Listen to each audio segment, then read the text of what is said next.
जिस संस्कृति में हमें ये सिखाया गया है बचपन से कि भाई खड़ी फसल पे भी ओले पड़ जाते हैं, यही बात है ना भाई।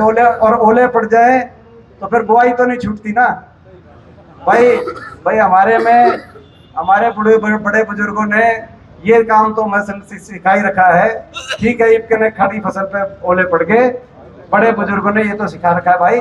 तो भाई आप कहो तो भाई फिर दोबारा बुआई कर दें भाई, अगली फिर लड़ाई की तैयारी कर दें भाई। यही रास्ता है, यही रास्ता है, यही रास्ता है। और जब तक न्याय नहीं मिलेगा हरियाणा वासियों को, छत्तीस बिरादरी को, जब तक न्याय नहीं मिलेगा तब तक ये लड़ाई हम आगे दोबारा से शुरू करेंगे। आपका बहुत बहुत धन्यवाद। बोलो गौ माता की। मुलाना गांव मैंने देखे हैं जो इतनी नरमाई से जो चलते हो, और जो है इनका अपना धर्म कर्म का में तो उस जगत में तो इनका अपना स्थान है ही, मगर लोगों के दिलों में भी मुझे पूरा विश्वास है ये अपना स्थान बनाएंगे आने वाले समय में। बहुत ही हमें आपसे बहुत उम्मीदें हैं। हमारे आदरणीय सतपाल ब्रह्मचारी जी, हमारे विधायक, नौजवान साथी और बहुत ही संघर्षशील आपके सुख दुख के साथी हमारे भाई इंदुराज नरवाल जी, हमारे प्रधान जय भगवान जी, पूर्व प्रधान सुरेंद्र जी, शिव नारायण जी सरपंच, संदीप जी सरपंच, रघबीर जी जागसी से, कुलदीप गंगाना, जगदीश भावड़, बलवान लठवाल, नारायण लठवाल जी, राजकुमार शर्मा जी, अशोक खुखर, राजमल चहर, हमारे बीच में बहुत से साथी, हमारे बहुत से सरपंच यहाँ पे उपस्थित हैं। सरपंच शिव नारायण, सरपंच संदीप, हमारे पालू सरपंच बुसाना, हमारे वेदपाल मान ठेकेदार बहुत पुराने साथी हैं। सतपाल मान हमारे सरपंच महमूदपुर बहुत पुराने साथी हैं। बलवान जो है बलवान लठवाल, सतवीर लठवाल, मास्टर रघबीर जी, जसवंत फौजी, किशन लठवाल, राम कुमार बिजपुरी, पृथ्वी शास्त्री, सतेरा, राजेश लठवाल, नरेंद्र सरपंच गंगाना, सन्नी मलिक सरपंच ईशापुर खेड़ी, हमारे सरपंच भाई अजीत जी, विजेंद्र दुराना जी, हमारे भाई लग्ना नंबरदार जी, और हमारे बहुत से, कोई रह गया होगा नाम तो सभी से क्षमा चाहते हुए, सभी पिता तुल्य बुजुर्ग, नौजवान साथी, मातृशक्ति, आज आप सबको मैं भी बहुत बहुत बधाई देता हूँ, शुभकामनाएं देता हूँ कि आज इतना अच्छा भव्य कार्यक्रम यहाँ पे मुलाना की गौशाला में हर वर्ष की तरह आपने यहाँ पे आयोजन करने का काम किया है। और मैं खास तौर पे गौशाला से जुड़े हुए सभी पूरी कमेटी को अपनी तरफ से इस बात के लिए मैं धन्यवाद भी देता हूँ, बधाई देता हूँ कि पिछले वर्षों से इस गौशाला को आपने आगे लेके जाने का काम किया।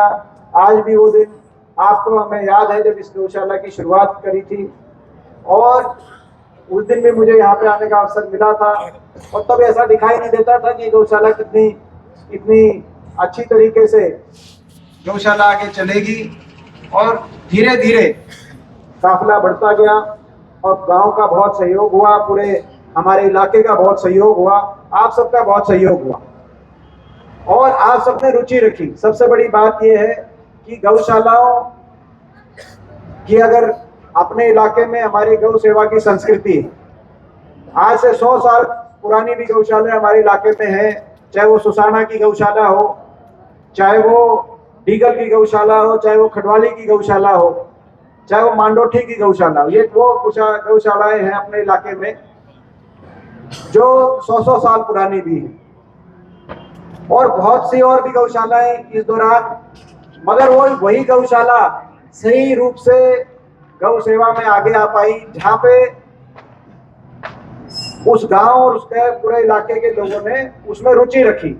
केवल कमेटी पे नहीं छोड़ा, आप सबने रुचि रखी, और यही कारण है कि मुलाना की गौशाला का नाम आज गौ सेवा में, मुलाना की गौशाला का नाम आज जहाँ जिस स्तर पे पहुंचा है, आप सब उसके लिए बधाई के पात्र हैं। मैं बहुत बहुत आपका इस बात में आभार व्यक्त, बहुत अच्छी बात है। और मैं आपका धन्यवाद इस अवसर पे, जो पिछले चुनाव हुए, पिछला साल चुनाव का साल था, लोकसभा चुनाव में भी आपने बहुत साथ दिया, आशीर्वाद दिया। सतपाल ब्रह्मचारी जी को यहाँ से आपने आशीर्वाद देकर देश की सबसे बड़ी पंचायत में भेजा, और विधानसभा चुनाव में भी आपने बड़ौदा हल्के ने यहाँ से आपने हमारी बात रखी, और यहाँ से जो एक लड़ाई चल रही थी, जो एक हम लड़ाई एक न्याय की लड़ाई, जो सरकार थी, सत्ता दल था, एक विपक्ष के नाते जो एक लड़ाई हमने उनसे लड़ी बहुत लंबे समय तक। हरियाणा के हर वर्ग की उपेक्षा हुई, हमारा ये मानना था। 750 किसानों की जान लेने वाली सरकार साबित हुई। देश में सबसे ज़्यादा बेरोजगारी हरियाणा में लाने वाली सरकार साबित हुई। जाति पाति और धर्म के आधार पर हरियाणा के समाज को बांटने वाली ये सरकार साबित हुई। गरीब के हकों से को उनसे वंचित रखने वाली सरकार साबित हुई। तो इसीलिए हम ये न्याय की लड़ाई लड़ रहे थे। और उस न्याय की लड़ाई में जब फैसले की घड़ी आई तो बड़ौदा हल्के ने जो है फैसला दिया और भाई यहाँ से हमारे इंदुराज को जिताकर भेजने का काम किया। मैं आप सबका बहुत बहुत इस बात के लिए धन्यवाद करता हूँ। ये बात सही है कि प्रजातंत्र में सत्ता पक्ष होता है, विपक्ष होता है। आपकी दिल की दिल में रह गई। आप चाहते थे कि मैं चंडीगढ़ में आपकी सरकार बने, वो दिल में दिल की रहेगी। रहेगी कि नहीं रहेगी? दिल की दिल में रहेगी। और उस बात का मुझे भी एहसास है। बहुत मेहनत करी थी, सबने करी थी, आप सबने आपकी, मगर मैं ये कहना चाहता हूँ आपकी कोई कमी कसर नहीं रही थी। आपने मेहनत में, आशीर्वाद देने में कोई कमी कसर नहीं करी थी। प्रजातंत्र है, किसी को सत्ता का रोल मिलता है, किसी को विपक्ष का रोल मिलता है। थोड़ी से मतों से पूरे इतने बड़े प्रदेश में आधे परसेंट वोट से 22,000 वोटों से केवल फर्क रहा। इतने बड़े प्रदेश में 22,000 वोट का फर्क ज़्यादा फर्क नहीं होता। जो बीजेपी की कुल वोट आई और कांग्रेस की कुल वोट आई, तो थोड़ी सी 2-4 सीटों से जो बातें हुई मैं उनमें नहीं जाना चाहता क्योंकि राजनीतिक कार्यक्रम नहीं है। लेकिन हमारी जिम्मेदारी विपक्ष की है। तो मैं आपको ये विश्वास दिलाता हूँ कि उस जिम्मेदारी को हम अच्छे से निभाएंगे। आपकी हर लड़ाई, आपकी आज के दिन मजबूत विपक्ष है, आपकी हर लड़ाई लड़ेंगे। मैं आप सबसे पूछना चाहता हूँ भाई ये जो विपक्ष की जिम्मेदारी हमें मिली है, भाई दोबारा से लड़े कि नहीं लड़े? एक बार हाथ खड़ा करके बताओ भाई, ये दोबारा लड़ेंगे नहीं लड़े आपसे? भाई आपकी लड़ाई हम अच्छे से लड़ेंगे।